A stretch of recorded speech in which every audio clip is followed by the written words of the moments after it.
Okay, so here we are. Welcome, everyone, to an assemblage of Bloggingheads viewers. This is the second time we've done this. We've gathered several noted commenters. We put out a call for interested parties some time ago, and finally this has come to fruition. And you guys are going to give me feedback about the site, and we're going to discuss the state of Bloggingheads. And thank you for showing up, and thank you for persevering through, I would say, roughly 35 minutes of technical difficulties. We're going to start with Aunt Alice, as she is known to commenters. And as with the rest of you, I'm just going to mention your commenter name. You can tell us what your actual name is, where you actually are, should you choose to tell us that. And you can say anything else about yourself, Aunt Alice. I think I have a guess as to what your actual first name is, Aunt Alice, but why don't you tell us? I bet you're right, Bob.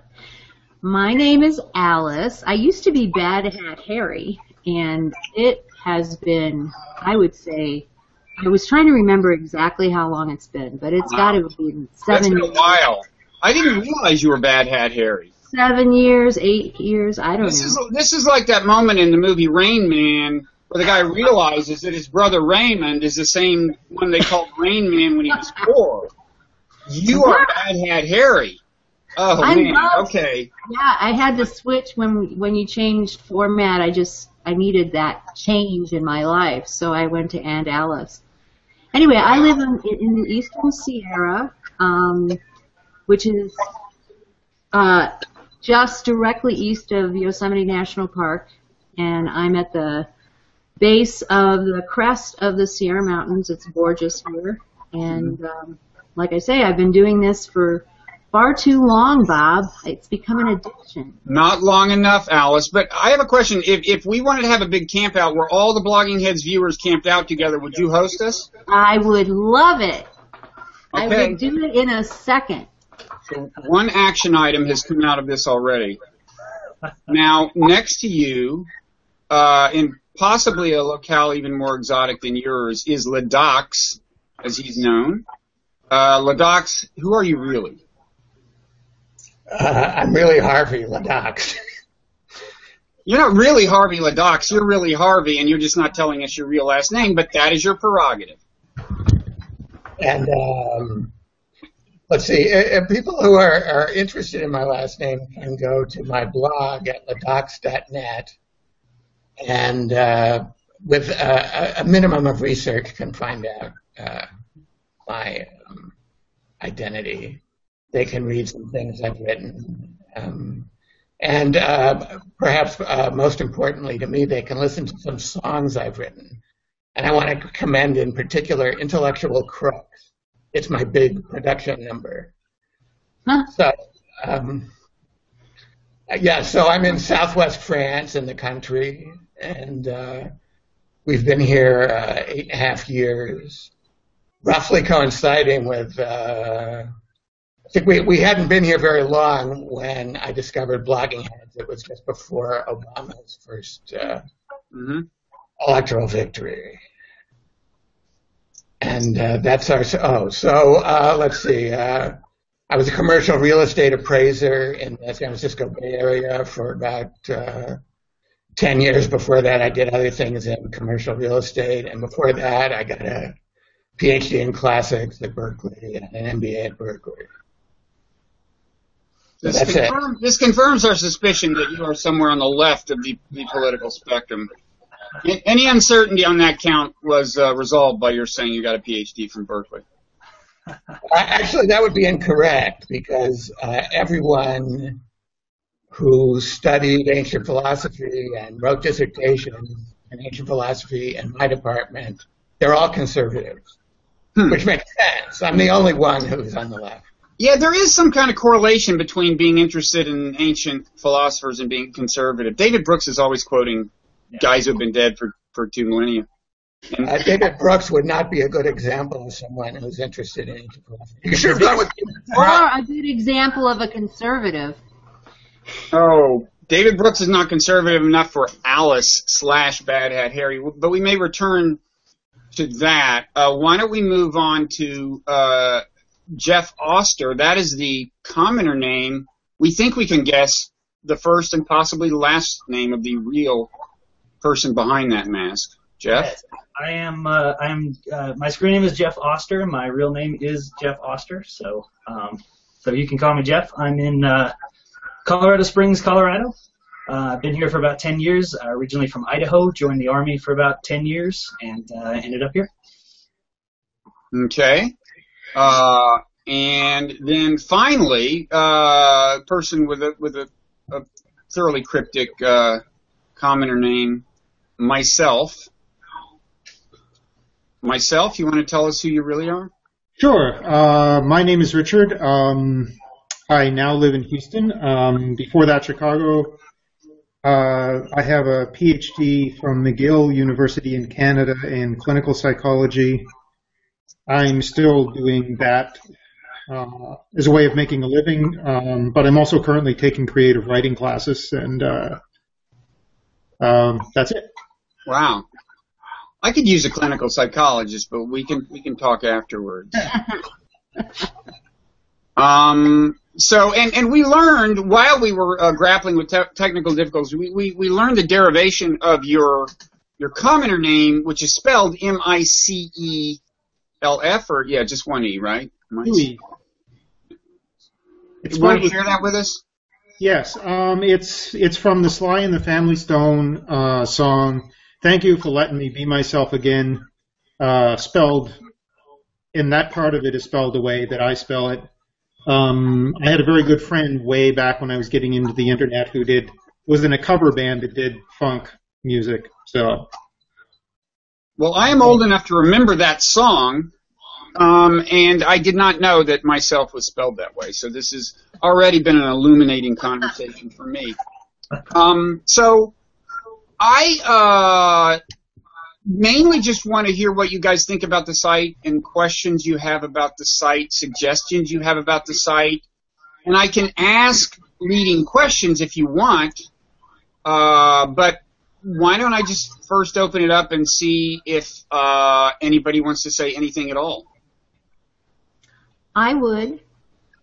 Go for it. I would like to. I listened to the first commenters soiree, and you said something about that commenting and the amount of commenting. I presumed it was the amount of commenting, but the commenting is very important to the site, and yes. I thought maybe you could help us to understand how that is. Why that is. The one reason I think commenting is very important to the site is that, when we ask someone to be on the site, or when someone who's one of our regular hosts asks someone to be on the site or something, it's not exactly the same as getting an email from like CNN or something, right? In terms of the vastness of the viewing audience. And, and one thing people do sometimes is they will go to the site to check it out. They may or may not be familiar with it. And one gauge of whether, the site is really flourishing is is there an engaged and thoughtful, group of commenters? And this is also a form of feedback people get after they've been on the site. So, if they may be wondering whether it was a useful expenditure of their time, is they may pay attention to the comments that pile up. So if they see a lot of comments and the comments seem, thoughtful, that's just a good thing. And I think this may be becoming a little more challenging for us, because one thing that has been happening is that the percentage of our audience that absorbs this content via podcast is growing. And I think that's kind of consistent with things on the internet generally. When we first started out, it was really an exotic thing to see two people talking, on a kind of wavelength other than what you saw on like regular TV, and I like to think that was in some sense a more elevated wavelength, but whatever, it was different. That's less exotic now, and I think there may be fewer people who kind of sit down to do it as kind of living room style entertainment, but the number of podcast listeners has grown. So over the last 6 months, the net audience has grown, but it's all about podcast growth. And to the extent, I assume, let me just say one more thing. I assume that people who are listening by podcast are less inclined to comment just because you may be out taking a walk and you think of the thing, but you're not. It's not easy to register a comment when you're out taking a walk. So I think it may be becoming almost more challenging to sustain a flourishing comment section, but it is the most valuable contribution people can make to the site. Yeah, Bob. I always tell my friends when I tell them about Blogging Heads, I always say go for the videos, stay for the comments.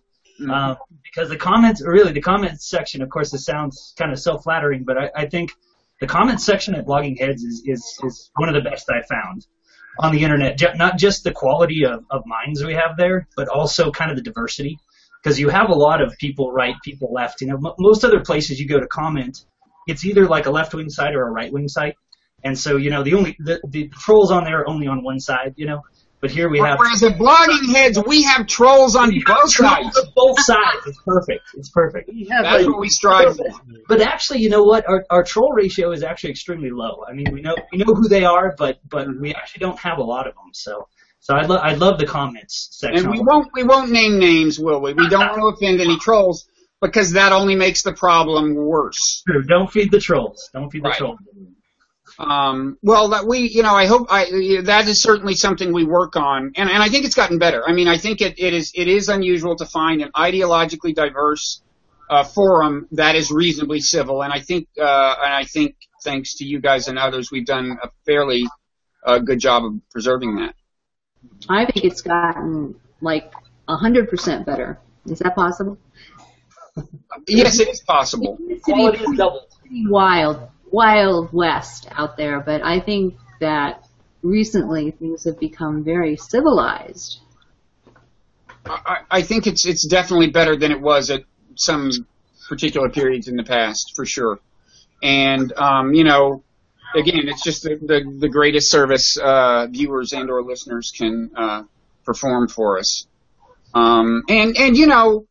Even if you don't have anything particular, you don't think of a particularly acute insight that you want to share with people, if you like to dialogue, just saying as much is a service. Because again, the people who are on the site may come back and see that some people liked it, and they're more likely to come back. I should give a shout out to Juan Hope, if I'm pronouncing that commenter name correctly. I think he's Ron Hope, yeah. That we have here. It's I'm sorry, I didn't hear that, Jeff. I think he's the biggest Blogging Heads fan on the comments section. His posts are always so positive. I love it. Well, he is positive. He often does elaborate. He typically does say something specific about why he liked it, but it's really appreciated. Any other thoughts on comments?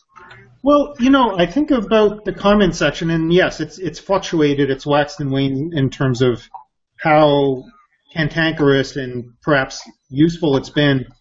When I get frustrated with it, I remind myself that the only thing worse than our comment section is pretty much everything else on the internet.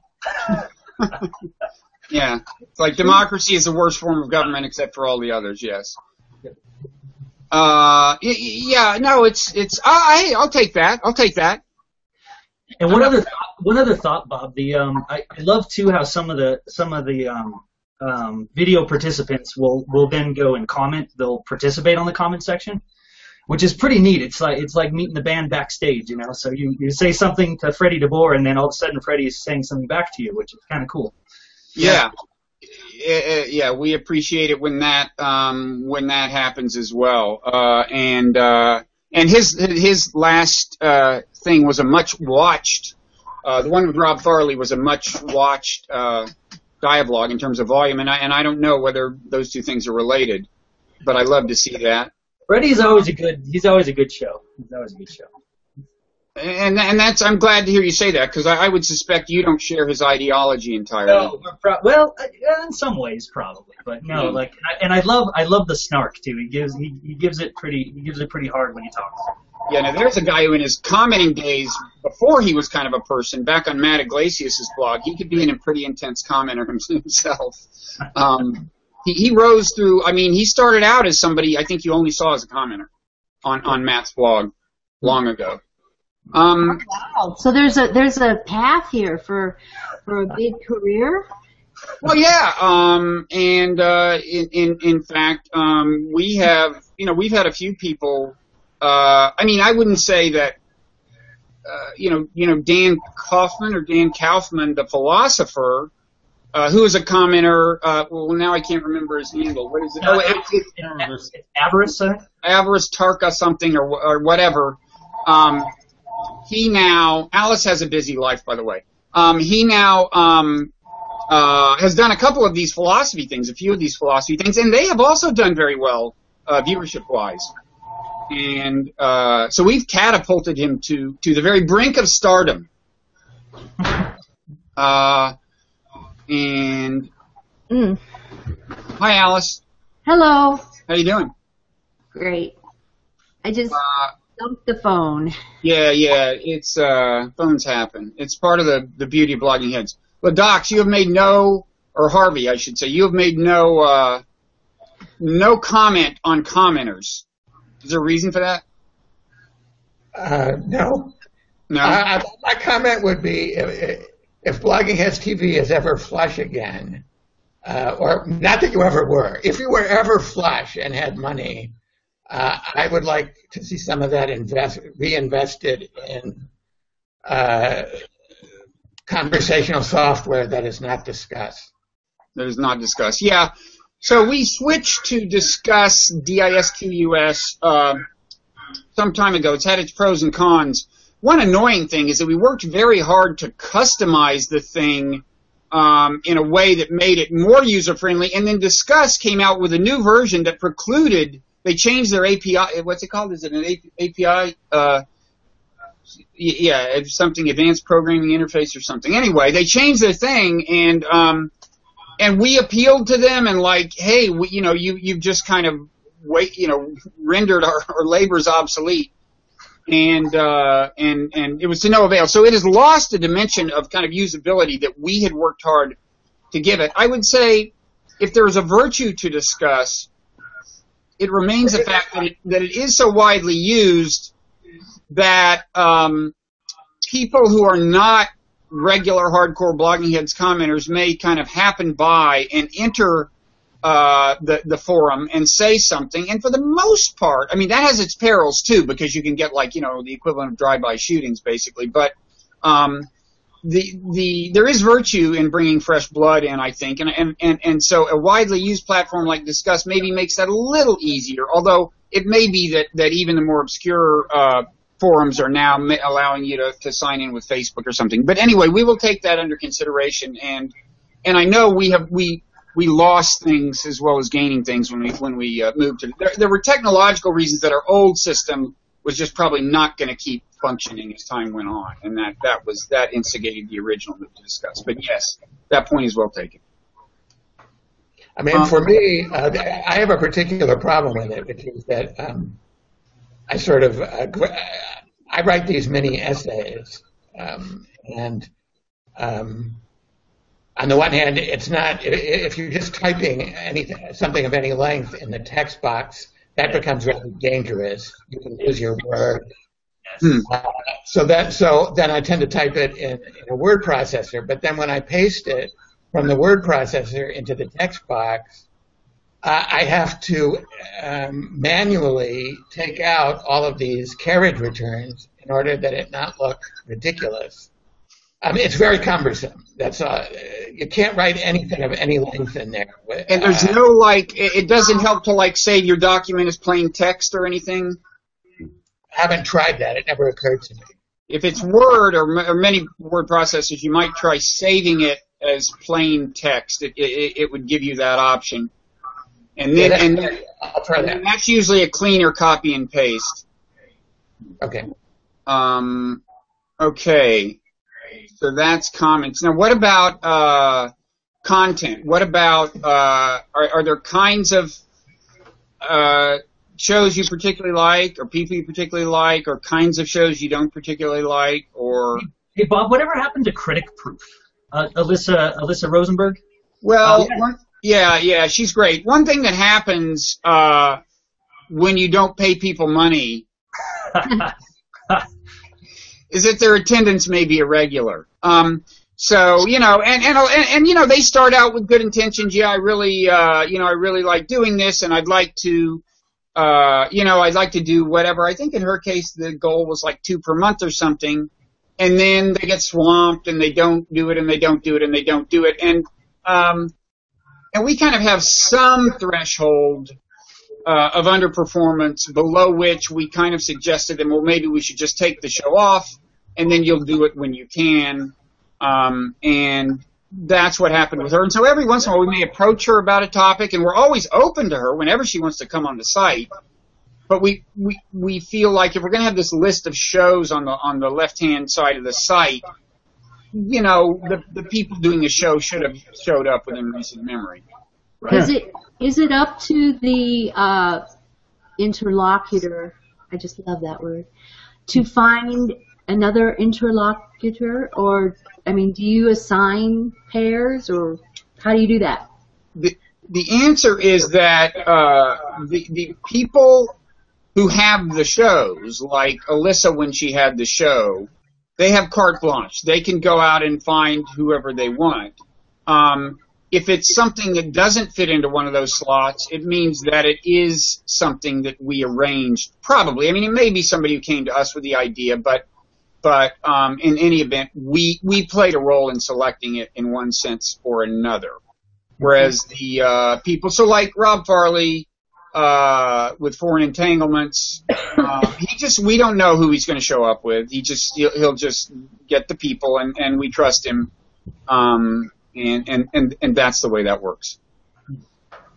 Yeah, I definitely get that. I'm wondering if maybe we could. I don't know if there's a good replacement. I don't have anyone offhand, but I love the discussions of pop culture interfacing with philosophy, politics, you know, like pop culture for smart people, you know, basically kind of what Critic Proof was. And I was wondering too, when Alyssa was doing it, she was pretty much all TV shows to my recollection. But I was wondering if maybe if someone does that to movies coming out, if they do that to, you know, even pop culture in the past, you know, songs, whatnot. Because there's several outlets for that on the internet, but you know, it'd be nice to bring that to Bloggingheads because it's also an industry that always wants more publicity. So maybe that. I agree, and we would encourage in general on any subject, you four or anyone who watches, to submit suggestions for people. And if you want to know kind of what is the profile of somebody who would likely be interested in doing it and actually do it, you know, it's somebody probably who is not yet super famous. If they were, they'd be doing real TV, right? But you know, somebody who is on some blog or somewhere, you know, is kind of has developed a following, and they're doing smart stuff, and so. You know who I was thinking of, Bob? He's a busy guy, but he's really prolific. He's also right of center, but not really. You know, he's not too much a political animal. But James Lilacs, lilacs.com. But he's one of my big inspirations. I read him every day. He's got his own personal blog, and he does a ton of stuff for free. I don't know how busy he is, but we like that. That. That's my kind of guy. Free's a good word, but he's also hilarious. He's just a really funny guy, an amazing author. And he does a lot of his blog is Americana, and it's old pop culture, it's old movies, it's old songs, and he's just an interesting guy. Okay. And that's lilacs.com is his LILEC? EKS. EKS. So, okay, well, we'll look into that. And, you know, we should also probably, maybe develop an actual specific avenue for emailing us. I'm trying to think, what is the, isn't there a generic email on our site that you can send? We could also have a, maybe we should start a commenter thread or something on this subject. But we should definitely, kind of formalize this form of feedback, because it really would be valuable, because I'm sure there are people out there who are perfect. Right. And I'm not that, I'm not that in touch with most of them.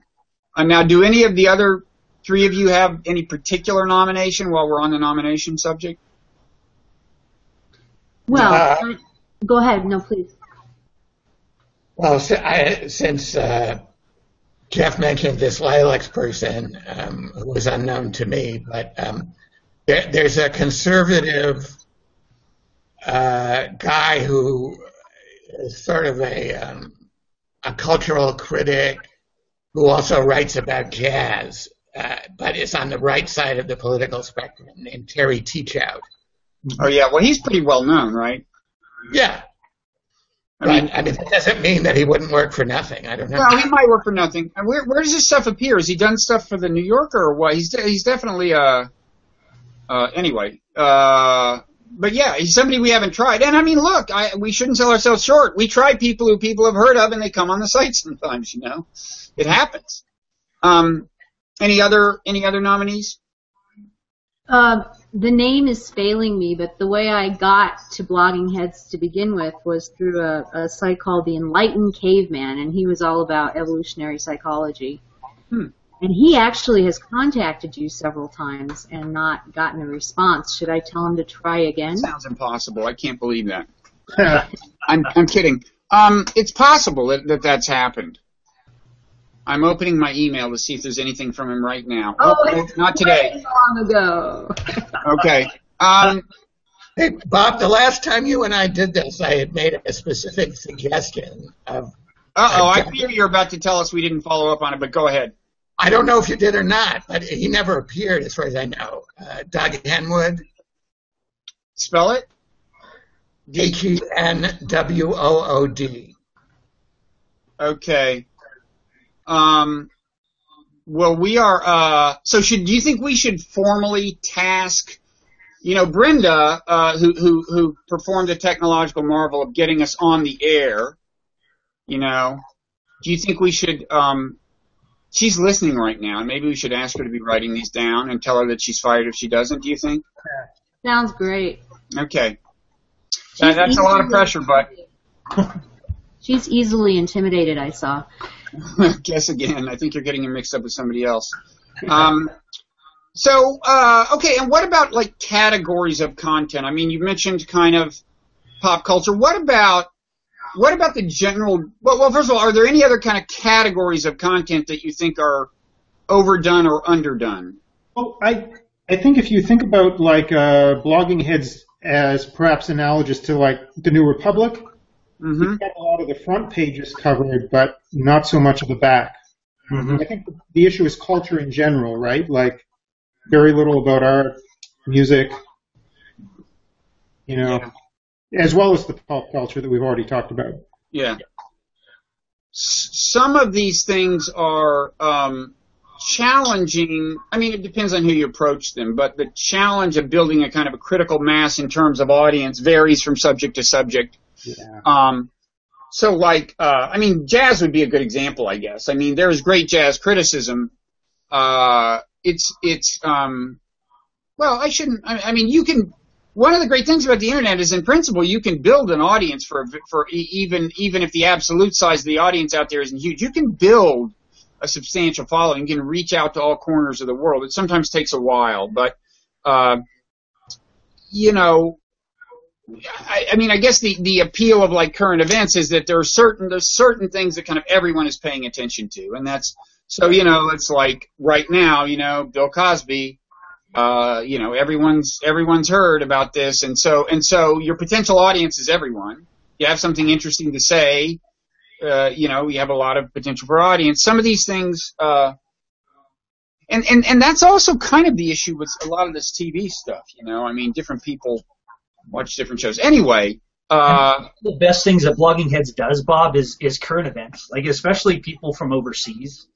someone who's in the Ukraine right now or in Brazil right now or in that's always good because I don't know how I'd find those people otherwise. Yeah, that's usually worldwide, the rubric that comes under. My only thought, Bob, of what I think Bloggingheads does too much, and maybe I'm totally in the minority on this because we're all political animals, but I'm maybe just me that's kind of sick of politics lately. But so much of the discussion is political, and if it's not political in the comic sections, it becomes political. Right. And maybe that's what everyone wants, and I'm in the minority. I'm happy to bow out, but I don't know.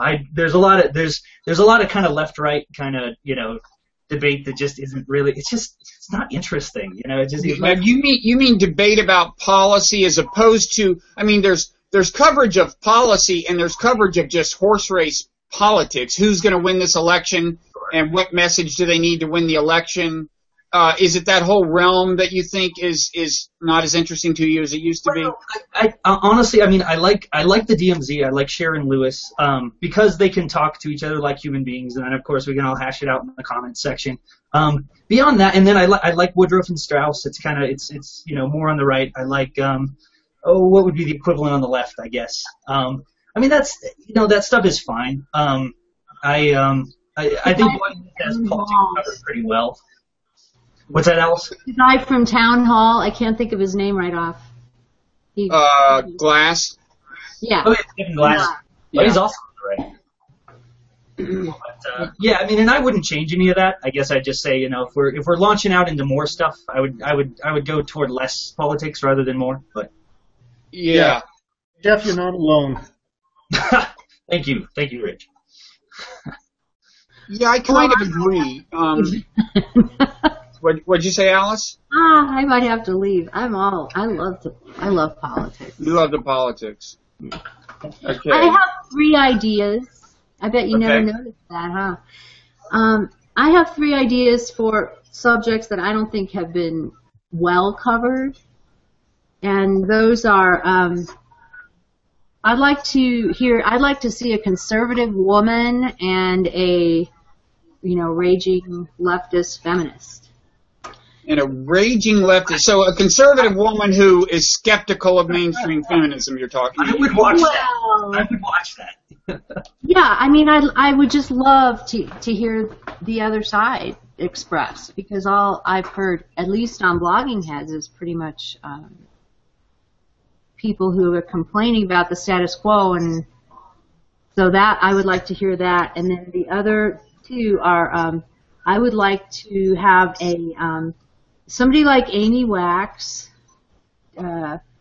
having a conversation with somebody like Daria Rothmeyer, I think she was the last person. Glenn interviewed her. Mm-hmm. I'd love Charles Murray to come on the site. I mean, I think that subject, which Glenn Lowry seems very interested in. Mm-hmm. You mean the subject of his book, The Bell Curve, or his later books? Well, his work, his general work, everything he's done since The Bell Curve. And then the third idea was, I'd love to, you're going to love this, I'd like to have a real intelligent climate change skeptic on. I agree, and I've been meaning to. I should take this cue to finally actually email my friend Matt Ridley and try to get him to. Oh yes. Because he is intelligent. I mean, he's not. He's something. I don't know how much of a skeptic he is. I can tell by watching Twitter. He's in some sense a skeptic, and he's definitely not crazy, and he's definitely not stupid. So he could come on, Bob, and we could say he represents the 3%. Yeah. He also represents the 1%. He's in the House of Lords now in England. There you go. He's the 1% and the 3%. I would watch that. Yeah. I feel the same way because the truth is most of us don't know what the deal is with the science. I mean, it's like most of us are just going on the basis of people we trust. I've never really looked into it. So I would just like to know more about what the actual substance is. And I think it's really important for us to be knowing all that stuff. Yeah.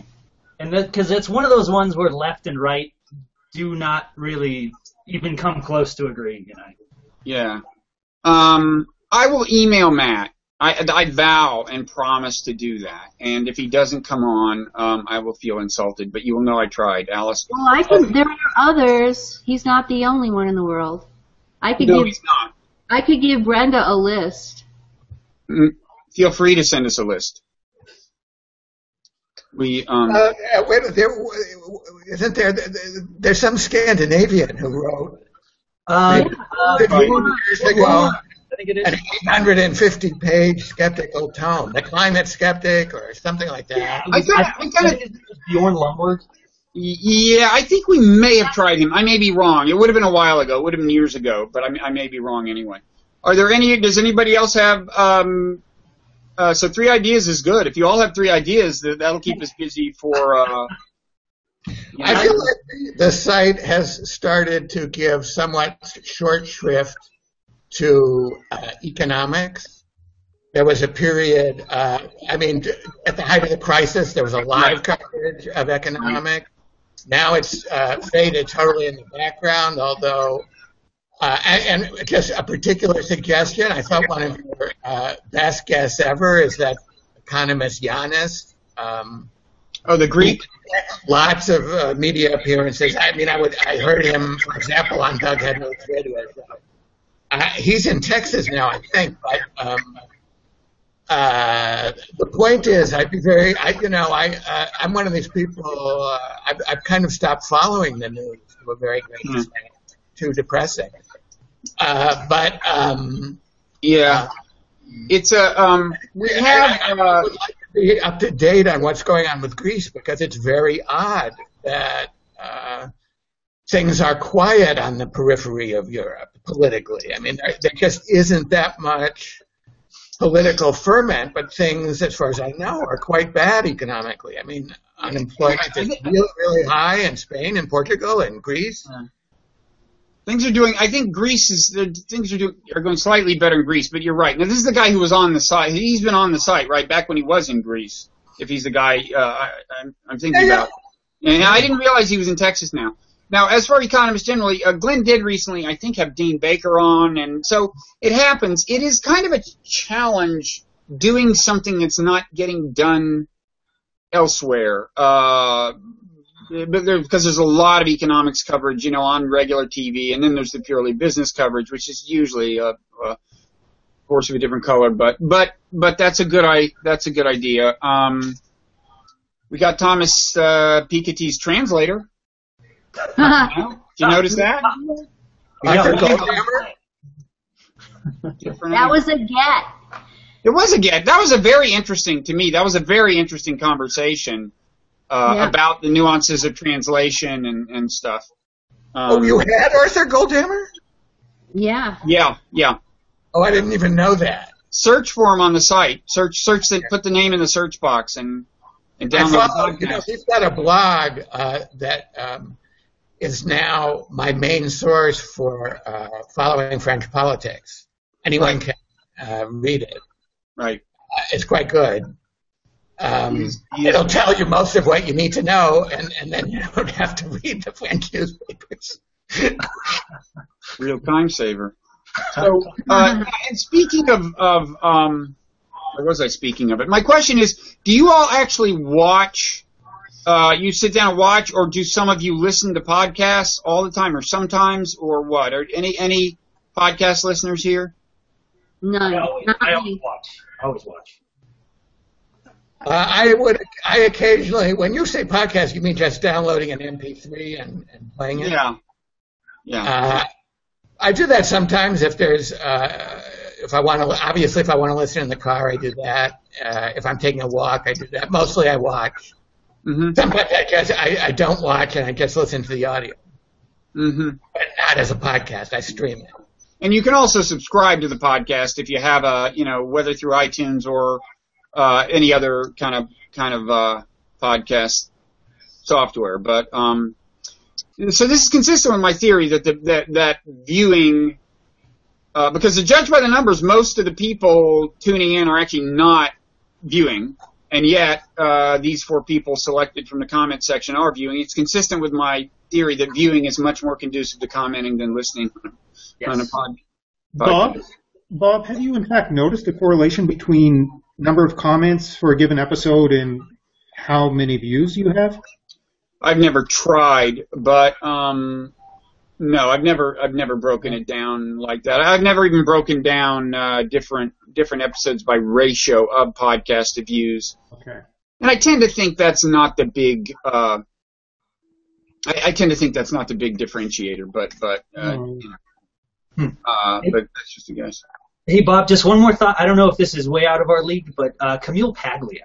I know she's actually gone on like conservative talk radio and whatnot, and I think if they can get her, I figure you might be able to get her. Well, as long as she's forgotten some things that I said about her in the New Republic about 2 decades ago. She's a mild-mannered person, Bob. So I think she's not bad publicity shy. Something tells me that she's pretty resilient. But that's a good idea. I haven't heard that much from her lately. I mean, there was a time when she was like all over the place, but it really was. That was 20 years ago. Yeah, I think I heard her on Dennis Prager's show, I think 2 years ago. And I just remember thinking, really, like if Prager got her on, I'm sure, Yeah, I almost went on that show, but he canceled me at the last minute. I was plugging a book. I think he found out about something about me. No, Prager doesn't hold it against you. No, he has liberals on all the time. I think, I don't know. Anyway, he will never be forgiven for that. So if you see him and he asks, the answer is no, he will never be forgiven for that. I'll let him know. So any other specific kind of like programming ideas? Yeah, I have several programming ideas, but some of them are derived. I mean, in the last Hangout, Daniel Kaufman was basically suggesting more academics on the grounds that there was a built-in audience and they probably would work for free, and I'm all for that. I mean, speaking for myself, I gravitate towards the dialogues that feature academics. And as far as I can tell, I mean, judging from, I'd be interested to know, but you were saying that the Kaufman dialogues have done well. Apparently the Glenn Lowry dialogues do well in terms of viewership. And Althouse, I presume, does well. I don't know Robert Farley. I don't know. But in any case, so having said that, to me it would be interesting on foreign affairs, which is one of your specialties, it would be interesting to find sort of go-to people on the basis of geography. Here's your Russia person. Here's your India person. Here's your China person. I had a problem with the journalist you had from Ukraine, which many of the commenters thought was great. And I'm not saying it was, it wasn't great for me because I had very little background and I had no idea where this guy was coming from. I mean, so I think it would be helpful when you have a journalist who's not known to anyone, basically, to try to give some background, maybe just let that person characterize himself, where he fits into the political spectrum in the Ukraine. Or, I just had I felt at sea when trying to evaluate what he was saying. Well, I mean, often if you ask people what perspective they represent, I mean, for one reason or another, they don't tell you the truth. Either they don't want to tell you or they are not aware of what the truth is about their own bias. But so I don't generally ask people, are you, if it's the guy I'm thinking, we had 2 Ukraine people. One was a sociologist. So if it's the guy who was closer to being a journalist, I think what some commenters, as I recall, at least one didn't like about him. In fact, this was the person who suggested the sociologist who we did have on, was that his perspective became all too apparent from the point of view of this person who thought he was so clearly kind of pro Ukrainian regime, anti-separatist, anti-Russian, that he didn't think the perspective was very valuable. But so I think I misspoke. What's that? I think the one I heard was, in fact, a sociologist. Oh, well, he was a sociologist. I think the short answer to your question is he would be located on the left by and large. But I thought what he was giving us was a quite detached academic, in the best sense, appraisal of the situation on the ground. And maybe that's why he didn't discern any ideology, is because he had enough academic in him to actually try to just do the analysis as impartially as he could. But I liked that about him. Anyway, I take your point. I mean, I'm not going to generally ask people. Sometimes I do, I guess. But yeah. What did you say? You had something else you want? You said you had more than one thing, Harvey, to say. Did you have you had a programming idea or something? Oh well, I mean, I guess I feel that maybe environmental issues generally have not gotten as much play as I would expect or like, but you did recently have the very good dialogue about the recent report from the IPCC, and that was great. Mm-hmm. I doubt that Alice thought it was the best thing we've ever done, but I'll pass over that. I'll just keep my mouth shut here. Mm-hmm. No, I think that the idea of getting a more oppositional dialogue about the same topic is fine. I've supported that in the comments. I'd only say that, don't get some, journalistic lightweight on the non-skeptical side. If you're getting I would just people of as far as the layman is concerned, relatively equal weight. Yeah, on the scientific side. Important. Yes. Okay. I will definitely follow up on the Matt Ridley idea. Any other Also another thing. So what about? I feel like Europe generally has been getting very little coverage since. Well, we did the Scotland thing, and we did with Gobry. We tried to cover like the anti-Semitism issue in Europe, certainly including France, and one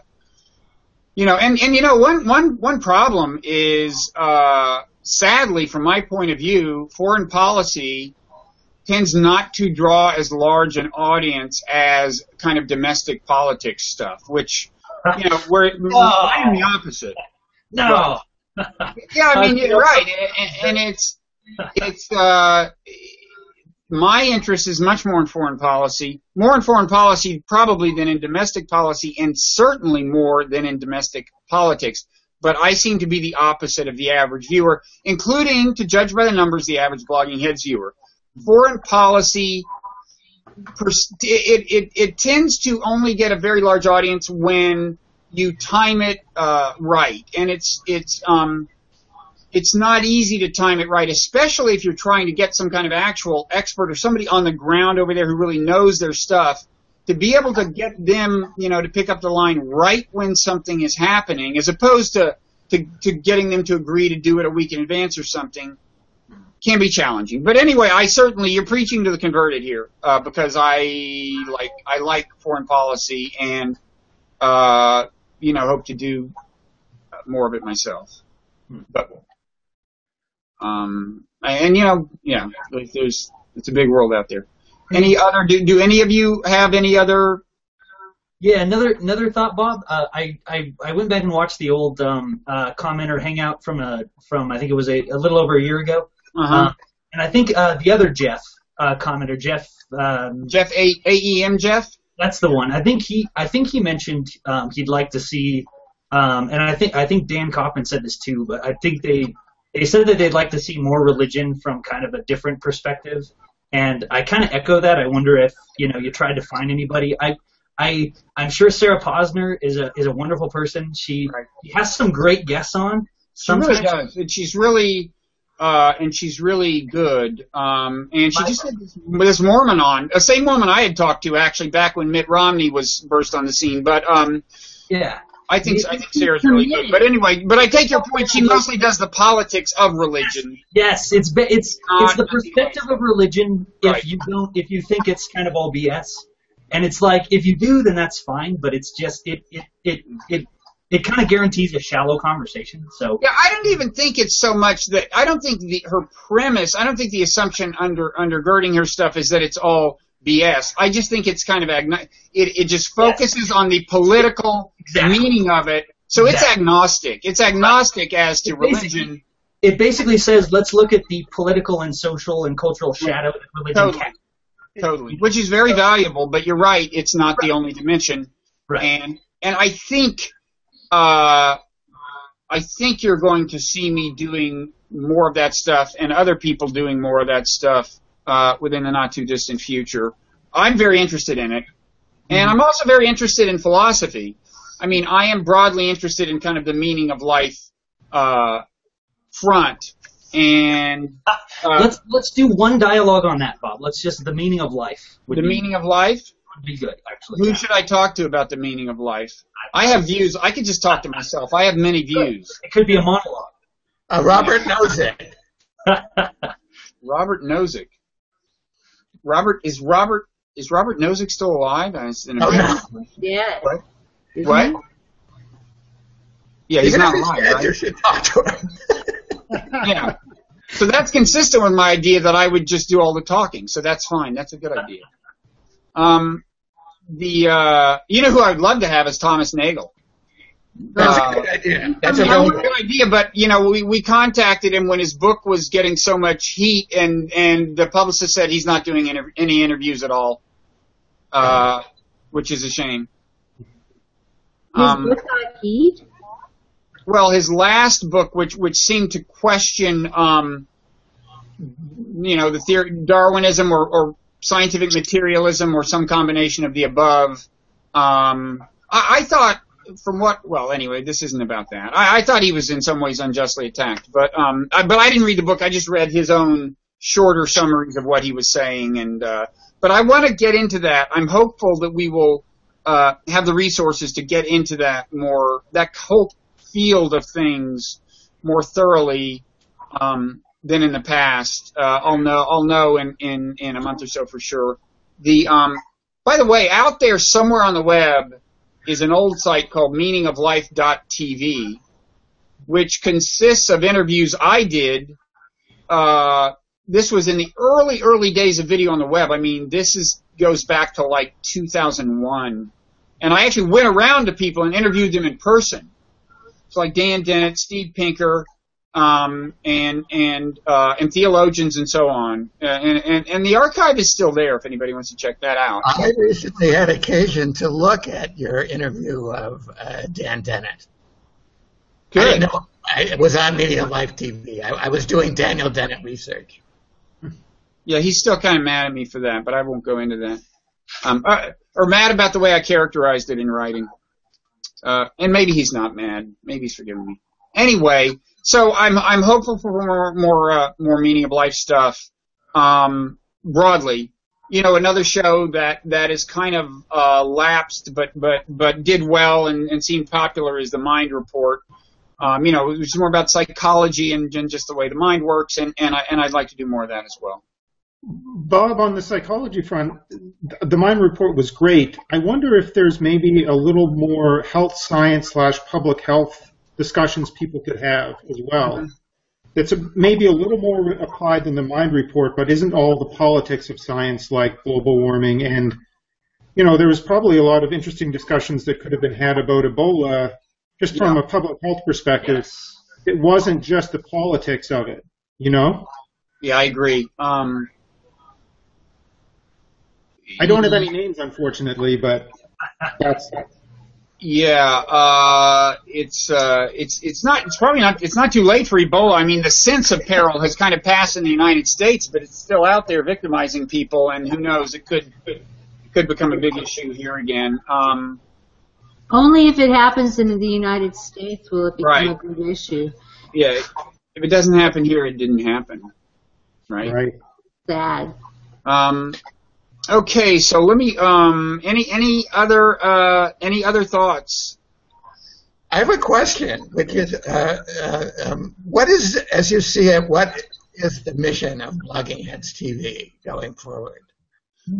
What is the mission going forward? I mean, if somebody asks what's the unifying, is there a unifying theme behind content? I guess originally it was a kind of conversation that you won't see on TV. Now, this was back in 2005. I mean, we are more than 9 years old, believe it or not. And it was easier then to make a distinctive mark because, I mean, we were just about the first. I think there was only, so far as I know, there was only one other split screen video, because this was before Skype and everything. There was only one other show that beat us, and that's the now flourishing the Week in Technology programming network, TWIT, which is flourishing. This guy Leo Laporte started it, does very well. Aside from that, I think, and we didn't know about him at the time, but I think we started close to the same time. It was exotic, and it was very easy. I mean, all you had to do almost was get on TV and have an honest and candid conversation. It was different from what was on TV. Right. Now there's much more of that on the internet. I mean, at least people who don't feel constrained by the rules of TV, so it's not as distinctive. But I would still like to think that broadly our mission is, well, first of all, to be in some sense a cut above what's on TV, whether in terms of candor or kind of how cerebral it is or something. I also think, you know, it's a place where people of different ideologies can have conversations with each other. It doesn't happen every time by any means, but it happens.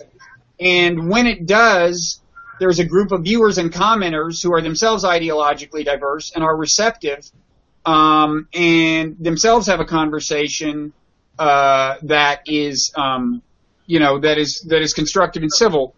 I think that's a public service. As for, you know, substantively, my own two main fields of interest are, first of all, the whole meaning of life realm, philosophy, religion, psychology, and secondly, actually, foreign affairs. Particularly the most problematic areas, you know, the various places where it seems to me like, you know, it could lead to everything falling apart on the planet. I'm very interested in those places. There's a lot of them. So, you know, there may in the future be, you know, what some people would consider disproportionate emphasis on those two, but that's kind of where my heart is. But at the same time, it's good to have just a diversity of stuff. You would like to draw an audience of diverse interests as well. But does that kind of answer your question as to what I think the mission is? Yes. Okay. I'll take yes for an answer. Any other thoughts? We're coming up on an hour here. Well, I'd like to thank you, actually. I mean, this is just a crazy thing that you're doing, and I think we all appreciate that you're doing it. Well, I want to thank everyone who watches and everyone who participates and comes on screen. It really, you know, and everyone who comments, especially, as I've said, certainly including you all. And thank you for putting up with the first half hour of technical difficulties. It's now been like 90 minutes since we signed on, and I think we all need a drink or a nap or something probably. But if there's any final, just something you're dying to get out there, this is your last chance. Given that Alice has thanked you, I just want to say that there's one person on BloggingHeads that I consistently watch, and that's you, Bob. God bless you, son. Yeah, well, too, Bob. Thank you very much for what you do. And I appreciate the communication that you and your staff has with the commenters too. I mean, the fact that people actually look at the comment section and actually care what people think. It's good service. It's the least we can do. So that's okay. So I think you should get the smartest people you can possibly get to talk about the most important things you can possibly get them to talk about. The smartest people and the most important things. I'm willing to accept that as a mission statement. Yeah, that's your mission statement, Bob. I think he just gave it to you. The smartest people and the most important things. Okay, I finally have a sense of direction in life. Thank you, Harvey. Who would have guessed that it would come from France when I finally got my mission, but it seems like that's the way it's worked out. So thank you all so much, and I guess we will encourage people to comment on this, including you guys, so just continue the conversation that we've started, and encourage people to, maybe just in the comments under this dialogue, give us any thoughts they have about the future direction of the site, kinds of people they like, kinds of content they like, and so on. So thank you, and we'll see you in the comments section. Yes, you will.